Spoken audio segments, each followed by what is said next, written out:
Week. For those of you that are from San Antonio or from the US, I would like to mention a few aspects of the Jerusalem Academy of Art and Dance. We're very humble and honored for partnering with them. It's a great, great institution, artistic creation and for teaching, for education. This value is evidenced by the graduates who fill concert halls in Israel and around the world. It is this passion for international experiences and the rich history of music and dance that brought our partners to the International Association of Schools of Jazz and began the fulfilling collaboration with Alamo Colleges District and the AGEM Mentorship Project. I would like to very specially thank Professor Cartwright for facilitating this connection and for partnering with us to bring this tremendous value to the Alamo Colleges District. It's quite an honor, and I'm very grateful for being here today.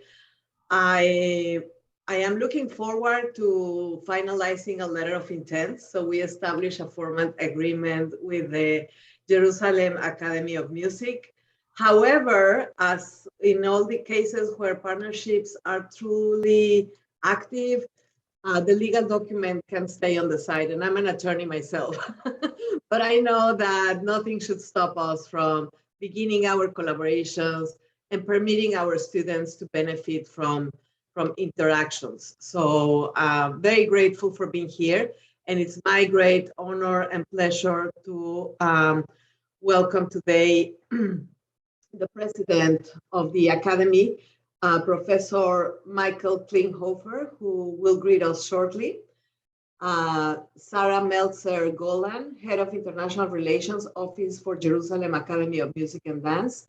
Dr. Arnon Palti, Professor of Music for Jerusalem Academy of Music and Dance. And of course, Dr. Catherine Cartwright, Music Professor for Alamo Colleges District, Northwest Vista College. I'm here also joined by my colleagues from the Office of International Programs, Mariela, Alicia, Maria. So welcome everyone. It is one of my favorite subjects. I'm a music lover myself, and I love global competence. And this video was a perfect start for this session because it's not about the music, but everything that it represents to connect us and to learn about the world. So this common language that is music is what unites us today, this morning. And good evening, Jerusalem. Good morning, San Antonio. So thank you so much for being here.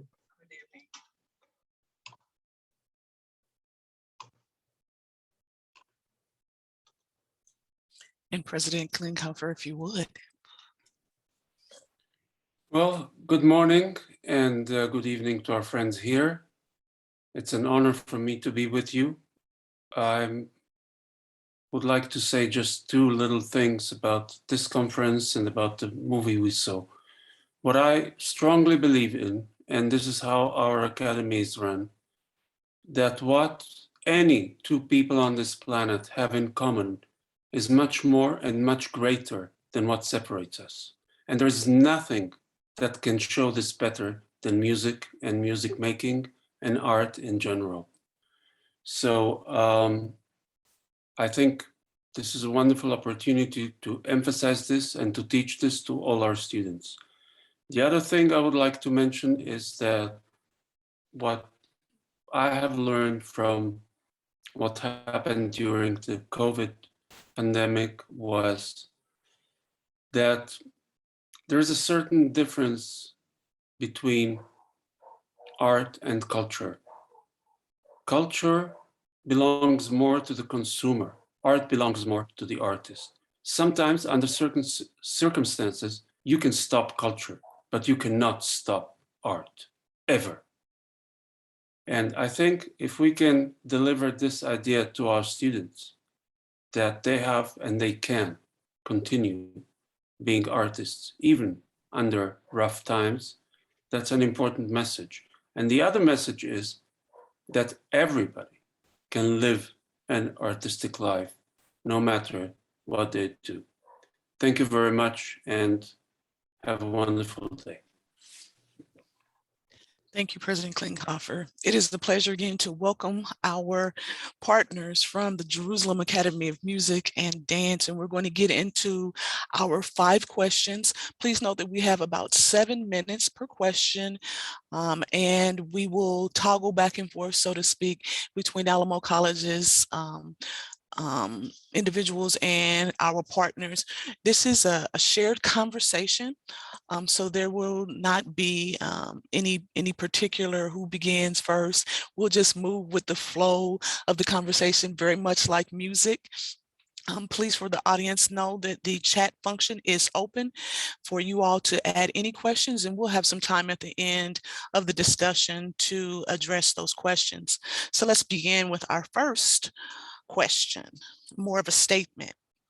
Discuss the cultural orientation process that is involved in being a student musician and the role global competencies play in preparing students as global citizens and ambassadors to their countries.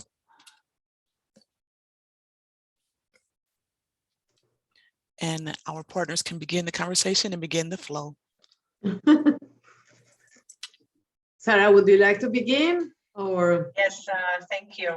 Thank you so much. Thank you, Latanya. Thank you, Alejandra. And good evening to everybody. Good morning to our friends, which I believe they are more than colleagues. They are really friends.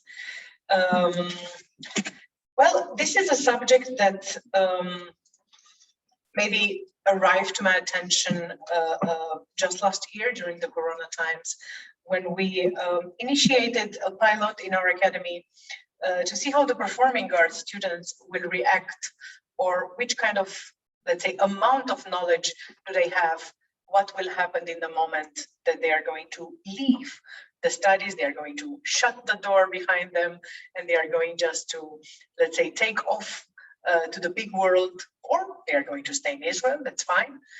And how much do they know how to, let's say, present themselves, and not only professionally, of course.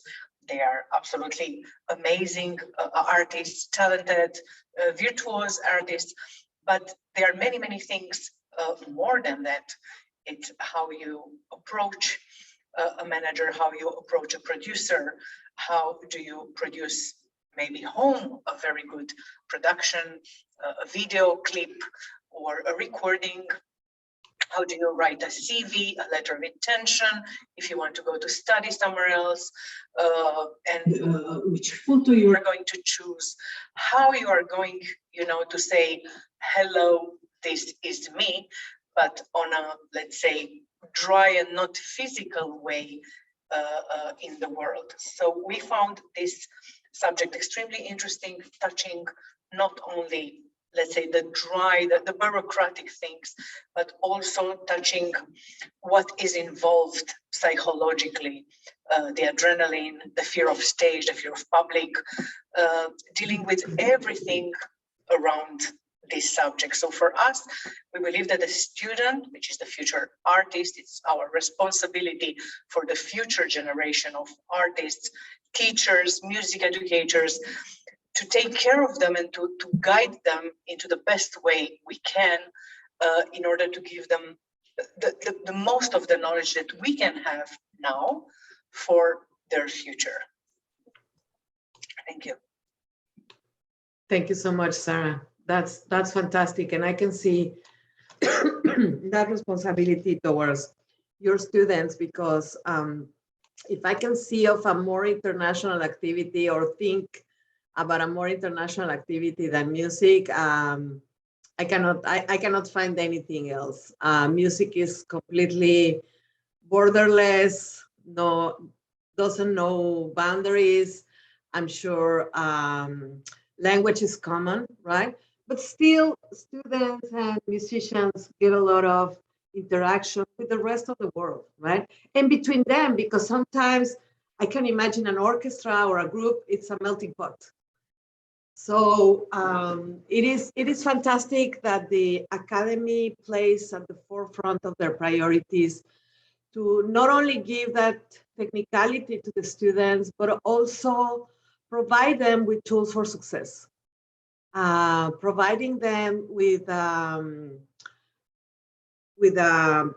whole array of tools that go way beyond the technique. I think it's fantastic because, like in sciences and all those activities that are worldwide developed and performed and done, I think having these competencies makes life much easier for them, make them more successful, can be more known, their talent can be really not overshadowed by other things because of lack of cultural competence, multicultural competence.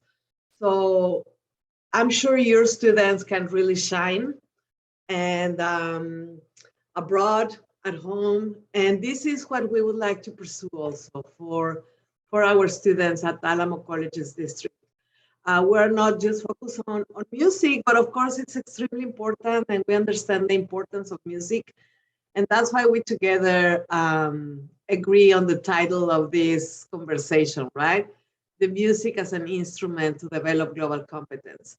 And it's true, the music that knows no boundaries, that has no nationality, that unites us. And at the same time, the place to be talking about the importance of us as humans, as students, being more empathetic, being more flexible, being more open, more culturally aware, and all those competencies becoming so important in the life of every student, but very importantly in the life of a music student. So I'm very, very pleased to be here with you, sharing two of my favorite topics. Music is one of them, and definitely global competence.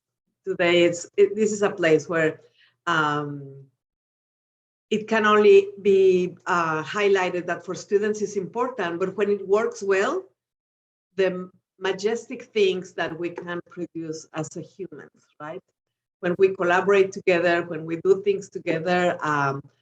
I mentioned in the meeting we had last time with Sarah and Professor Palti that I was really moved, really touched by some performances that I saw during the pandemic, where people from all over the world was performing at the same time. And the creation was magnificent.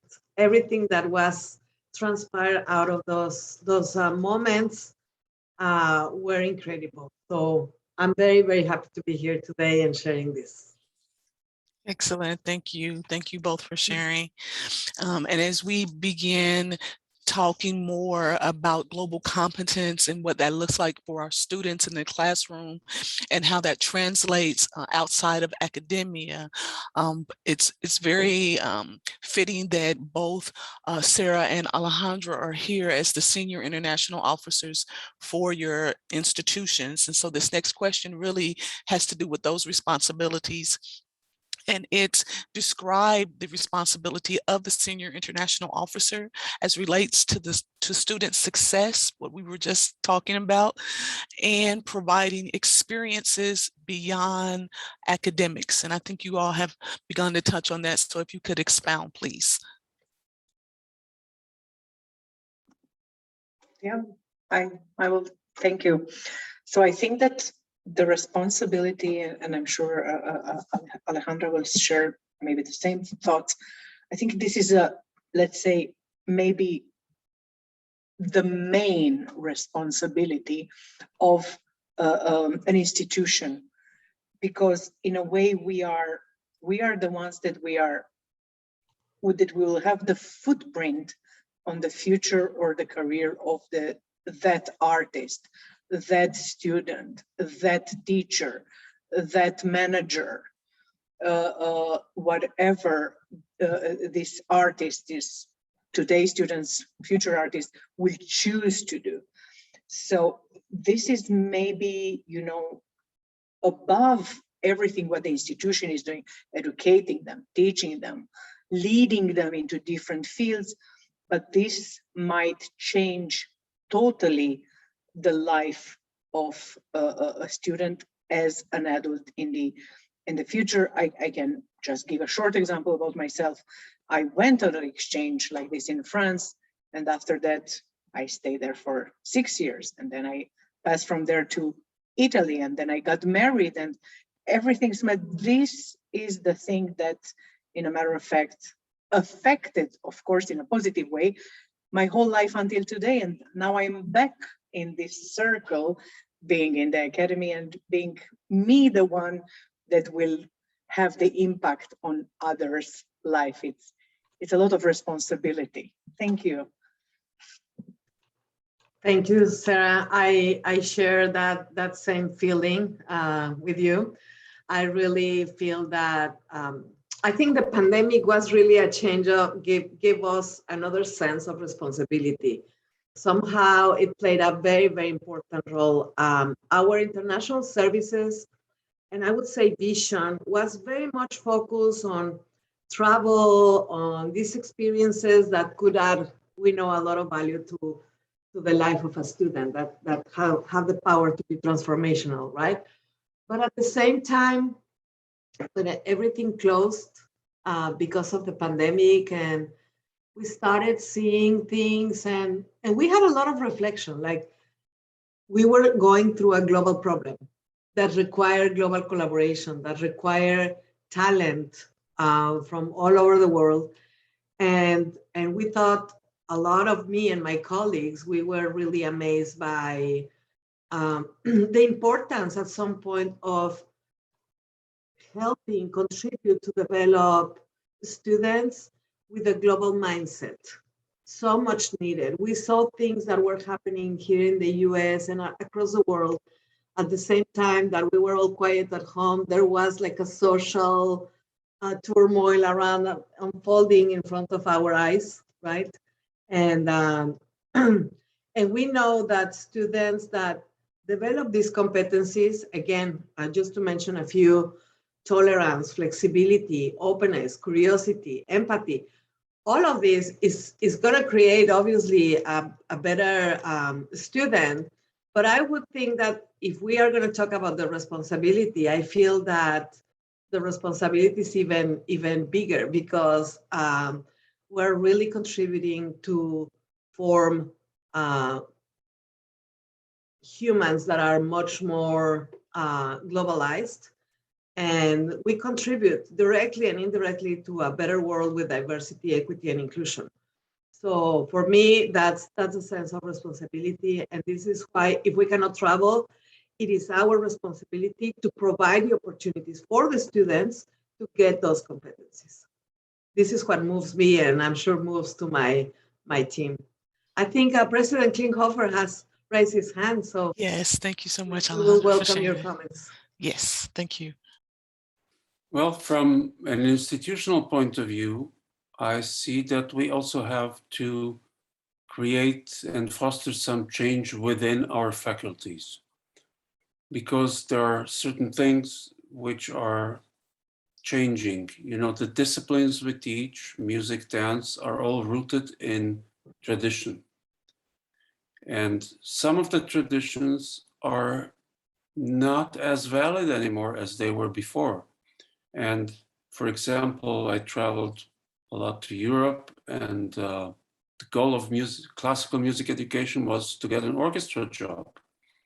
Now there are less orchestras every year, and there are more good players every year.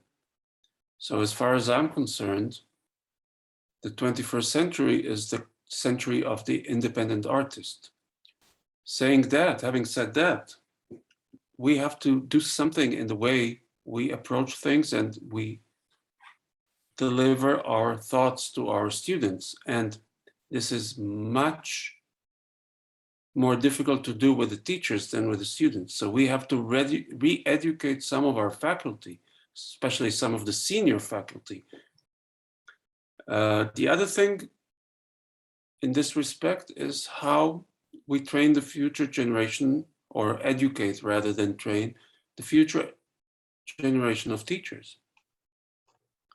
Because nowadays, as you have said yourselves, Alejandra said this, education is not anymore about information. Information is readily available on the internet, and it's rather about transformations. So the teacher has to reassume the ancient role of the teacher as mentor. And we have, when we educate the next generation of young teachers, we have to explain this. And we have to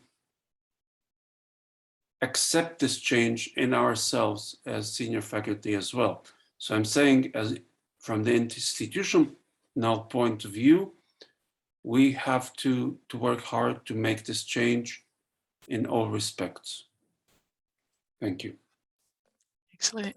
Thank you, President, so much. And both of our SIOs and you are actually leading into the third question. And Alejandra mentioned this in the beginning about a performance that moved her during the pandemic that really showcased how resilient our students, our professors are, how universal music is, and how we can bring technology into both of those areas. So I want to show just a very short clip of technology leading into the third question.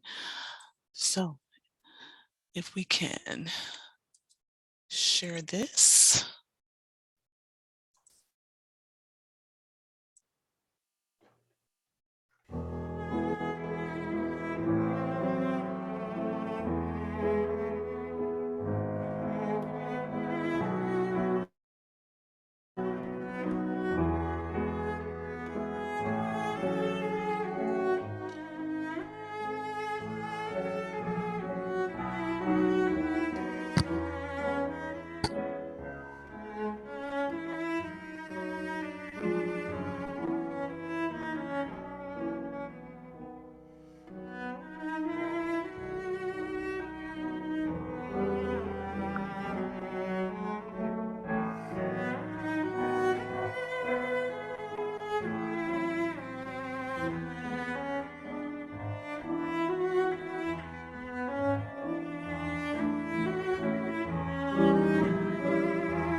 Just very briefly, a very beautiful piece that leads us to question number 3, and we're going to bring in our subject matter experts, our musicians, into the conversation.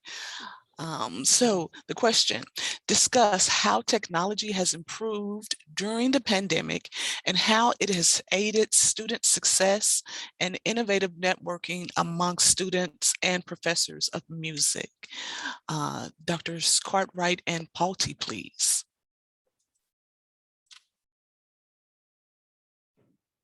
Okay, I'll start. I think, first of all, when you look at that that beautiful video, you know, as with anything having to do with the arts and music in particular, a lot of the art and craft is making it look easy. And what you were seeing there is something that's really fantastic. And maybe Arnon can talk about it because it was coming from his side.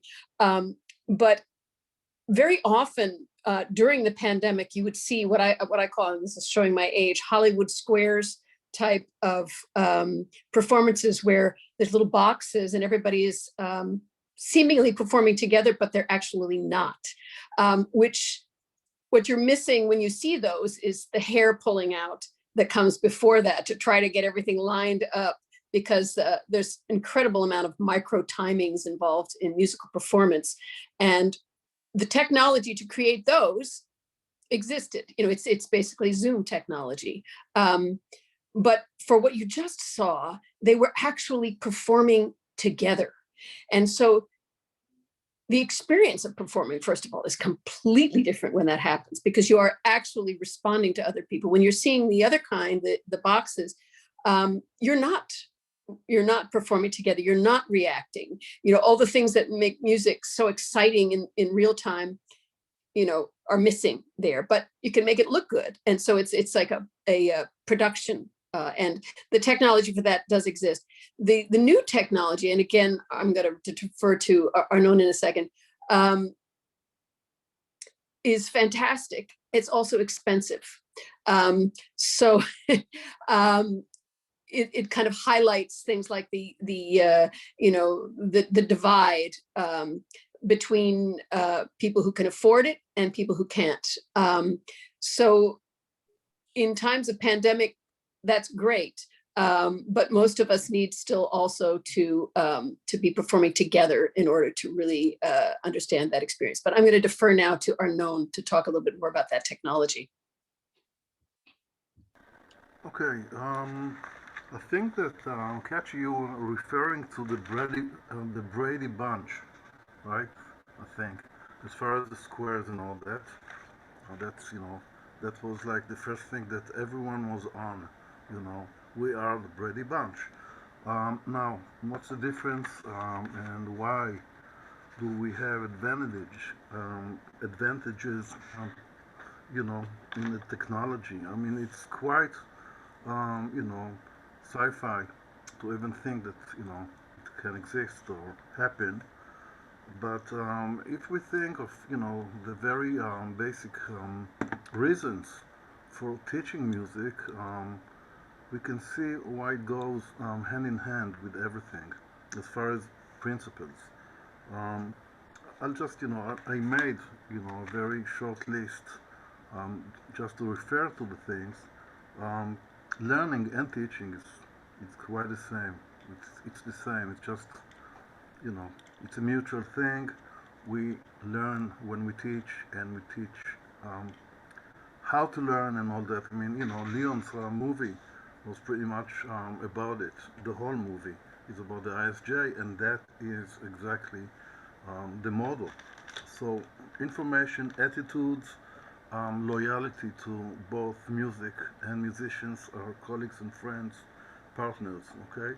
Cooperation, communication, dedication. This is, what we're all about. So, I think that technically, if we just, um, we think what it boils down to, okay? Um, I think the pandemic taught us that actually, as far as we are um, concentrated on the aim, on the target, we can do miracles, okay? Because everyone was seated. I mean, some people were not in the best mood because of jobs and all that. I mean, we have to face it. I mean, it wasn't easy at all. It did cheer up a lot of people and got them into what they were meant to do um, from the first place, which is studying and teaching music. This is like a huge victory. Now, it all goes and boils down to what's happening now, which is a miracle, what we just saw, the Brahms Quartet. This is unbelievable because it's like actually, um, you know, it's against physics in a way, but it's all the way in it. So that's another magic that we create and support and make happen. And thing is that it also will expand things not only on the performance, level, which is the result of music. We want to perform eventually the music, whether we practice it, we had practiced it for quite a while, or we wrote it, or we analyzed it, or anything like that. I mean, basically, um, music has to be performed. And so this is state of the art performance. Um, as far as technology, as far as basing an idea and having it being established, this is art. As as we said before, this is art, and within itself, and this is mind expanding. Thanks. Yes, sir. We see your hand. Yeah, I just wanted to refer, in a matter of fact, about something that Dr. Cartwright said. During the pandemic, it's not that we really invented ourselves and our environment from new, but also, let's say, the humanity invented a lot of new notions and new words or connected words. So related with what you said, we have digital poverty. These people that they don't have an internet connection, they don't have a device, a phone, something that can, okay, they are in lockdown, but how they can take the lessons, how they can get involved. So we in our academy also, we did face this. This is like a serious problem. This is exactly like any other poverty or problem with drinking water or things like this. And we found ourselves engaged in kind of, let's say, a social a call for students in such a problem. And we brought from a company some computers as a donation, old computers. But okay, fine, it's something that you can connect. But then they didn't have internet. They couldn't pay for that. I mean, it was really a thing. People say, okay, we are in lockdown, I stay home. No, there are many things around that. Because if you don't have that simple thing, then you are just lost. You're totally disconnected. Mm-hmm. So this digital poverty, I think it's something that in institutions like ours, it should be a fight for that to get into a better level, not less than any other fight for other important things in life. Because students, they should have the opportunity to get an education, even that now we are on a, okay, let's say temporary situation. I believe that this will go away. But until then, they cannot just, cut their life and say, okay, now wait, when this will go, and then you can educate yourself when you are going to be 40 or 50 or whatever. So yeah, yes, digital poverty. Thank you. I can, if I may add to that, I think technology at some point was considered an article of luxury, right? Sometimes if you, especially I would say in education, but the pandemic really put us in front of a lot of realities. Again, like the reality that we're more connected than ever, but how we can say that when there's a digital divide that perhaps keeps people in their homes without that connectivity. So it was important that our Institute Alamo College saw that reality. We were very fortunate to have a lot of support from the federal government. We were able to provide the tools to the students, but sometimes not even with the tools you can achieve that connectivity, because you can give a student a laptop, but what if they live in remote areas and they don't have internet? How can you fix that? So there is still a lot of work that needs to be done. And again, I think the technology took another, I don't know, it had a very important change in our own perception, especially as educators, because we were able to see, and also a senior international officer, you see that technology permit to have these kind of conversations that approach us, and I'm grateful for that technology. but still I miss the real life. But yeah, the technology really um, was critical and made us think a lot of things and change us in the way we teach, in the way we think, and in the way we interact. Absolutely. Thank you so much. And what you all are saying about the students and the need to provide for the students really makes me think about AGEM and it being a mentorship program and what that provides in many ways for our students. And so our fourth question, describe the impact of music, which is what we've been doing this entire time, but that impact as a cultural artifact and the global language of music on observers. Again, and how the AGEM project and the work of the International Association of Schools of Jazz, which brought us together, engages that concept and bridges this gap for our students. Okay, I'll jump in.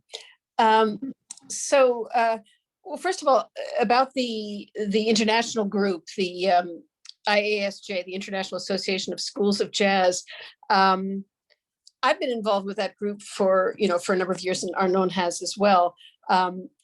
Prior either also to coming to the Alamo colleges, and the AGEM program was constructed to prepare our students for this very high level international meeting, which takes place every year in a different host school, and is a really great chance for all the things we've been talking about to take place. But we are one of, I think there was at another time at least one other community college after us that came in and did it.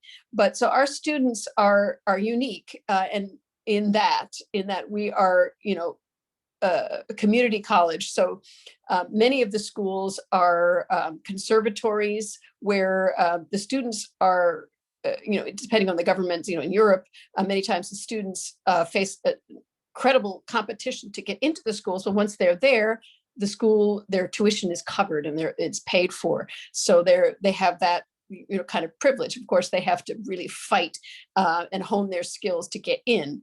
Our students, it's the everyone is accepted, but we have to kind of develop the kind of education that will prepare them to be in collaboration at this very high level. So that is one of our local challenges. And to meet that, we have invited guests like Arnon Palti, who actually came in the flesh to work with our students. And then we also did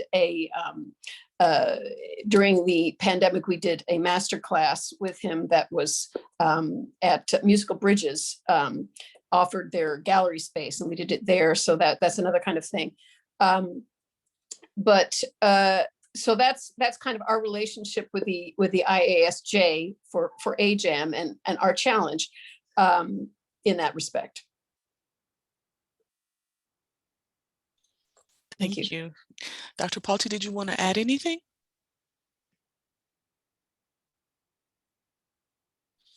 And you're muted still.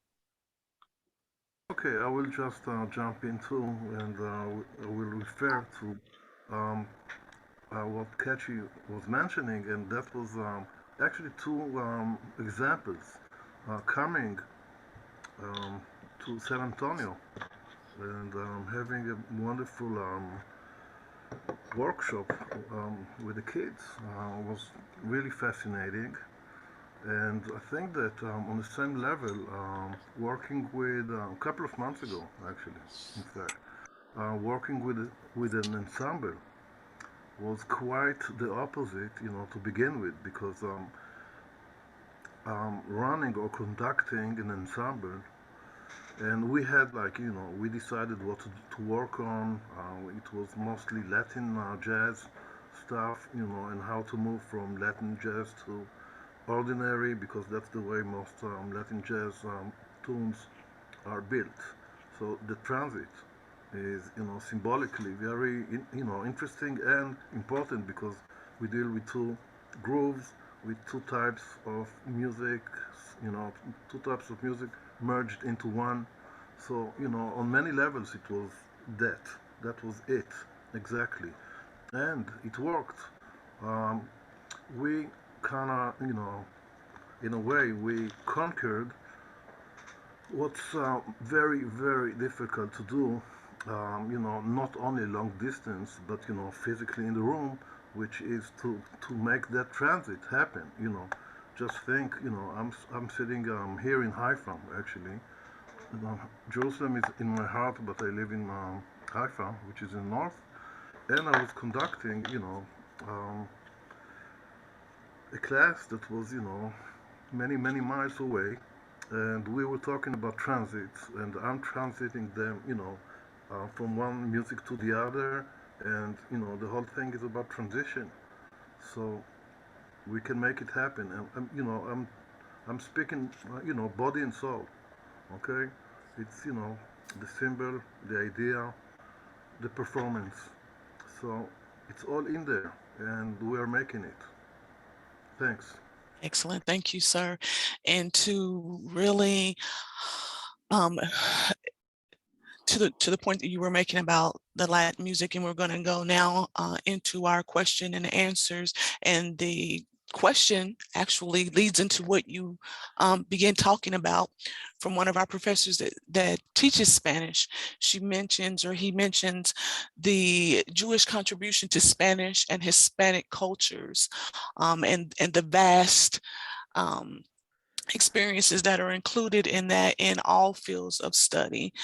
So Professor Manzano is asking if there are any suggestions for specific songs or perhaps performances by current artists that may be included in the curriculum so that students are more aware of this connection and influence of Jewish Hispanic musical connection. And it's a two-part question, but I'll go ahead with that first part. And Dr. or President Klinghoffer, would you like to weigh in on this question, please, sir? Well, I already sent a link in the private chat.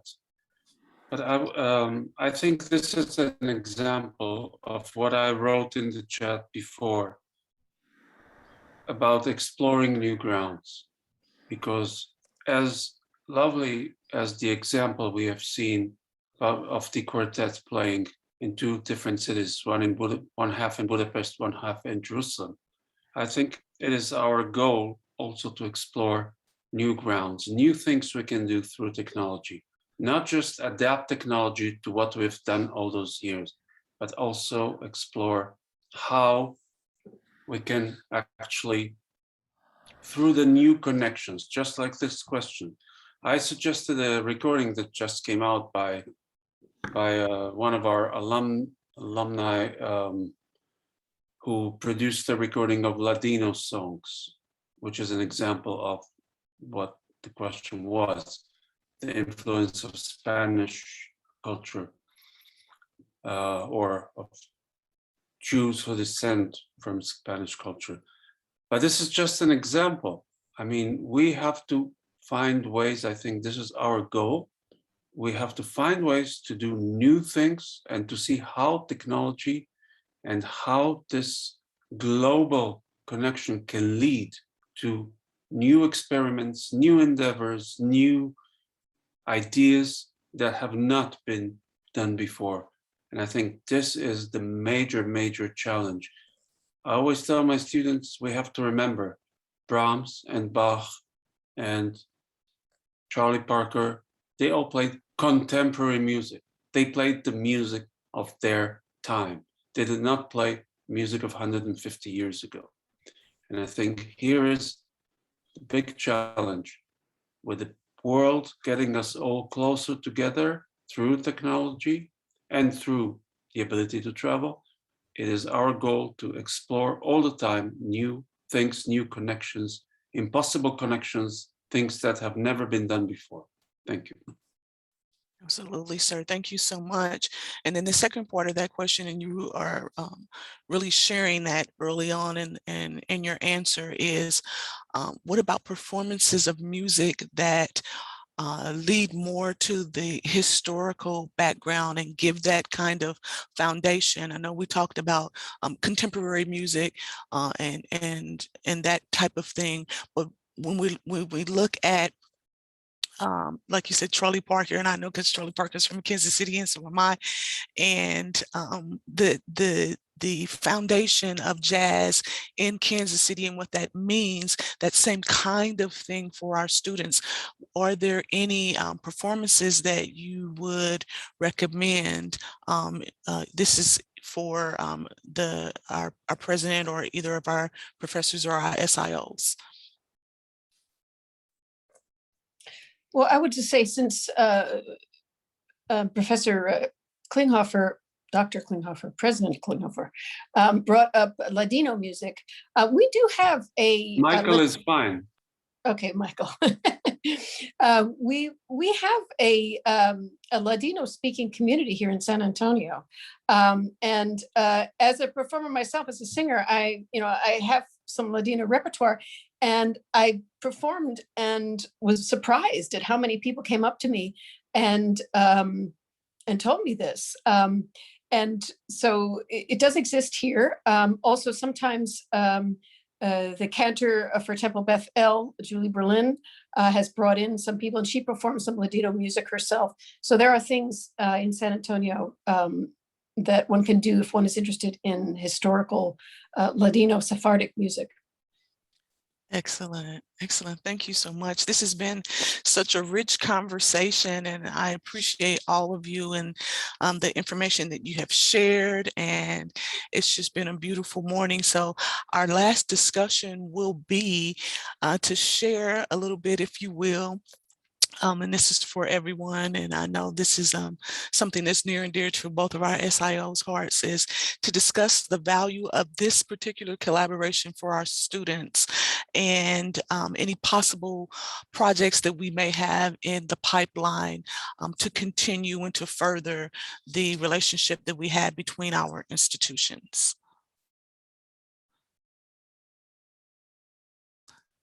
I don't know if Sarah and Alejandra want to share a little bit.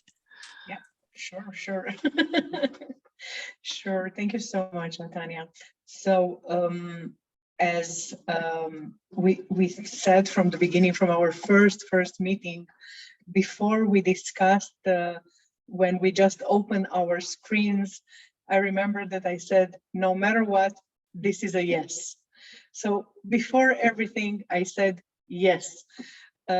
This shows the way we at the JMD, and also we as personal persons, let's say like this, we are very flexible. We embrace, we are welcoming any kind of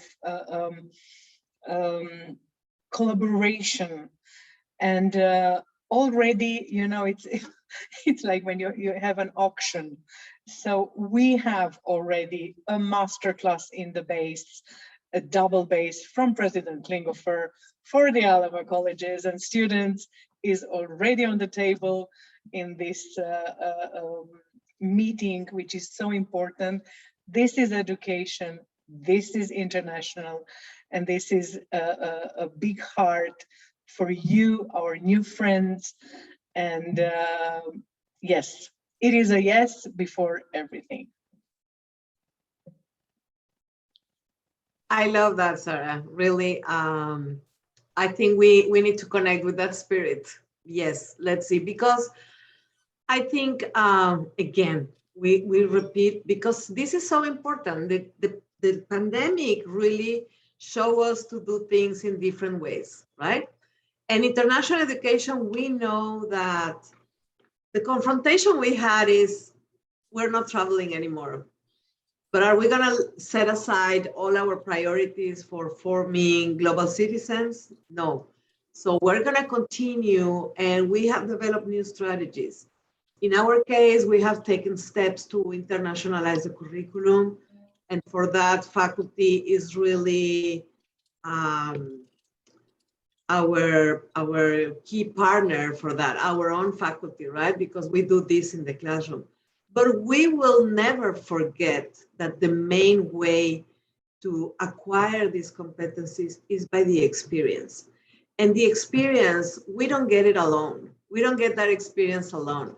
We need to go out. If we can go out in opportunities through the technology, but experiences with partners that translate into experiences for our students, I think it is the way to go.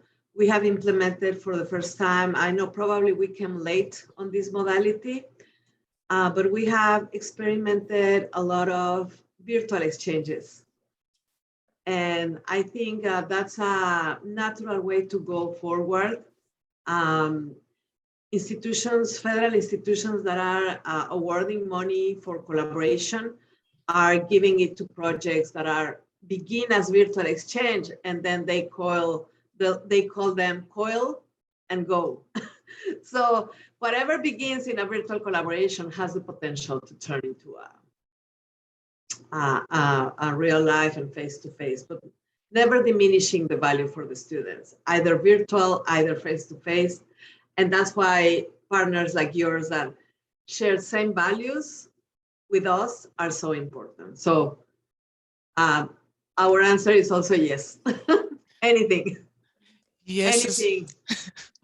Excellent. Yes is all around. That's always wonderful. Well, we have come to the end of our conversation, and it has been truly enriching. And I myself have just enjoyed sharing time with you all and sharing this screen. Want to thank again our partners from the Jerusalem Academy of Music and Dance. Thank you very much to President Klinghoffer, to our SIOs, Sarah, and to our esteemed Professor of Music there, Dr. Palti. And of course, thank you to Dr. Kachi for bringing us into the knowledge of this collaboration many years ago with that first newsletter story that you shared with our office, and for making this day possible. Thank you to my colleagues that helped put this program together, and to my wonderful executive director, Alejandro Bueno. Thank you all for participating, and have a wonderful day and a wonderful International Education Week. Thank you so much, Latanya, and thank you very much, our colleagues and friends from the Jerusalem Academy of Music and Dance. We will continue the dialogues and the partnership, for sure. Absolutely. Thank you. Have a nice day and a beautiful weekend. You too. Good evening.